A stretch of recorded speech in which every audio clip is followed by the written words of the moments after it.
You're not normally here on a Monday. No, the other Ben's off for a couple of weeks, no idea where, so I thought I'd step into the breach for this week at least.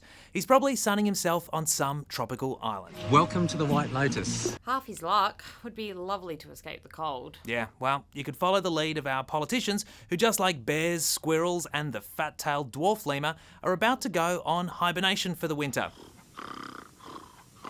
But before WA's pollies chuff off, Roger Cook has some more work for them. Our new Premier has his heart set on overhauling the state's abortion laws and wants the Legislative Assembly to take a look before it rises for the annual winter recess. So what's the big rush? Well, West Aussie women have lived with the most outdated abortion laws in Australia for literal decades. So yeah, it's about f***ing time someone made it a priority. They're the most restrictive in the country. Yeah, and at the moment, a woman trying to access abortion services has to undergo mandatory counselling and get 2 separate doctors to sign off on it. Heaven forbid a woman be trusted to make a decision about her own body. It's even worse for terminations after 20 weeks. It is indeed.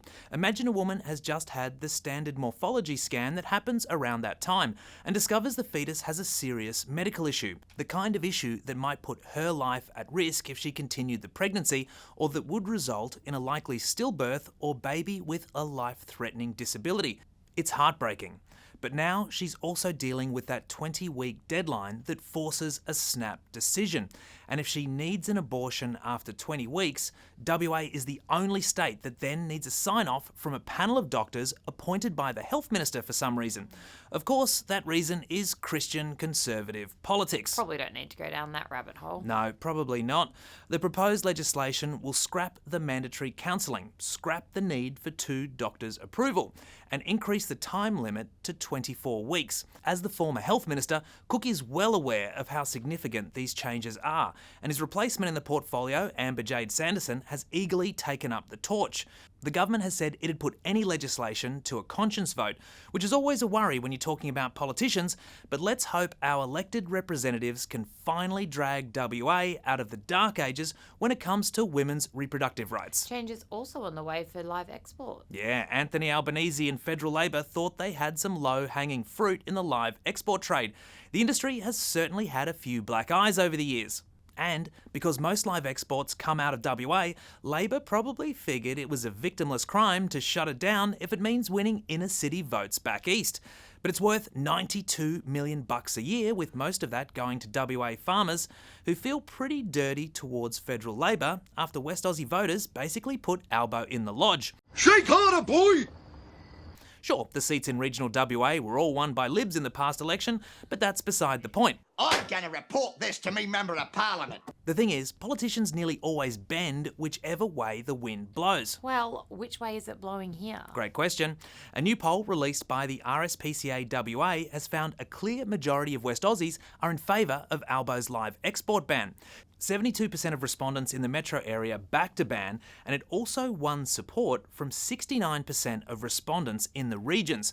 That's a big difference from a recent survey commissioned by LiveCorp and Meat and Livestock Australia. That survey of some 4,000 people found just 29% backed a ban, although it's fair to say they asked a pretty loaded question.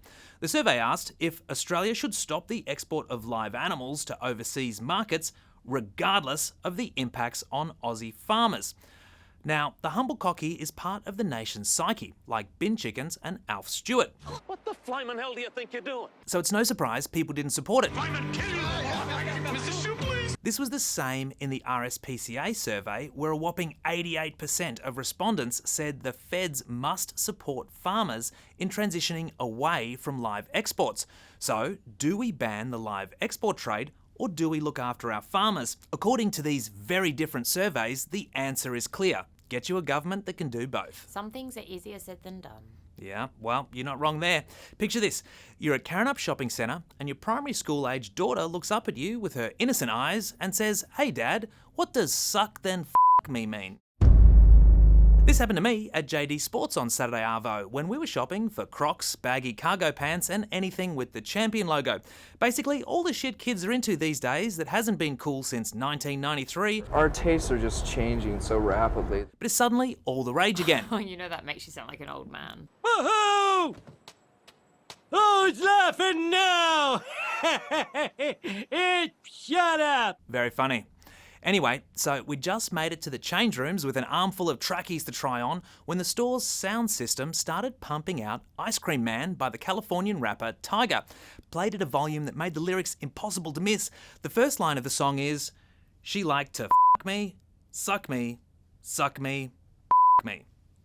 In case you're wondering, the song's 3-minute runtime gives listeners at least 36 instances of sucking and f***ing, and one reference to Hungry Hungry Hippos. For the kids.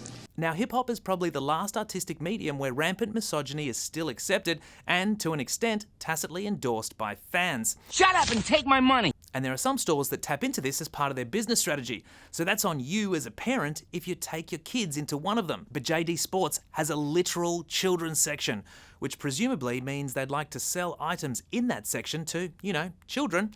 And subjecting them to Tyga's opus of sucking and f***ing seems like a weird way to go about it. If the 90s are back, maybe they should just play the innocent stuff that I was listening to back then.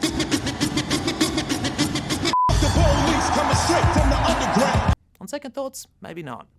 I'm Ben O'Shea. For more Up Late, click the subscribe button below.